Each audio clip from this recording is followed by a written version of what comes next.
একজন অষ্টম শ্রেণীর শিক্ষার্থী। আমি বীরগঞ্জ বনি সরকারিতে পড়ি এবং আসসালামু আলাইকুম। আজকে এমন একটা বিষয় নিয়ে কথা বলবো যা আপনি শুনতে অবাক হয়ে যাবেন। 6 বছরে আসিয়া থাকে। সে স্কুল ছুটি থাকায় সে তার বাড়িতে বেড়াতে গিয়েছিল।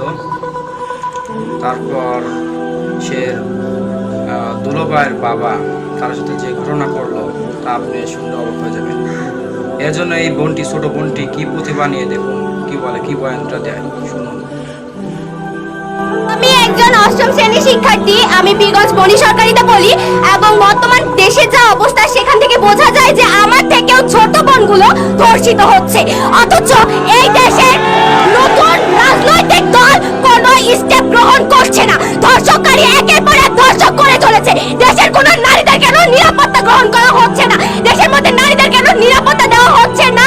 আমি বারবার বলবো যে আমাদের মতো বাচ্চাদেরকে অবশ্যই নিরাপত্তা প্রদান করা হবে। ধর্ষককারীর মনটা এত নিষ্ঠুর কেন যে আমাদের মতো বাচ্চারা যা তাদের মেয়ের মতো হইতে পারে তারা তার বাবার মতো হওয়ার পরে তারা ধর্ষণের দিকে এগিয়ে আসে কিভাবে?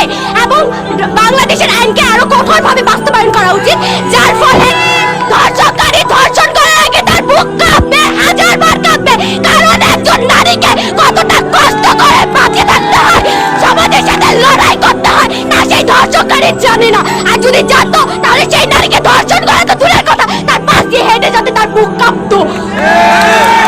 আমি মনে করি আমাদেরকে একসাথে কাজ করা উচিত, যার কারণে ধর্ষককারীদেরকে শাস্তি দেওয়া উচিত এবং তাদের ঠিকভাবে বিচার করা উচিত। এবং রাস্তায় আমাদের নারীদের, মেয়েদেরকে হাঁটাচলা করার জন্য কতটা কষ্ট বোধ করতে হয় তা আমরা জানি। রাস্তায় ছেলেগুলো মেয়েদেরকে ইফটিজিং করবে কেন? দেশে কেন সুষ্ঠু আইন প্রয়োগ হচ্ছে না? আমি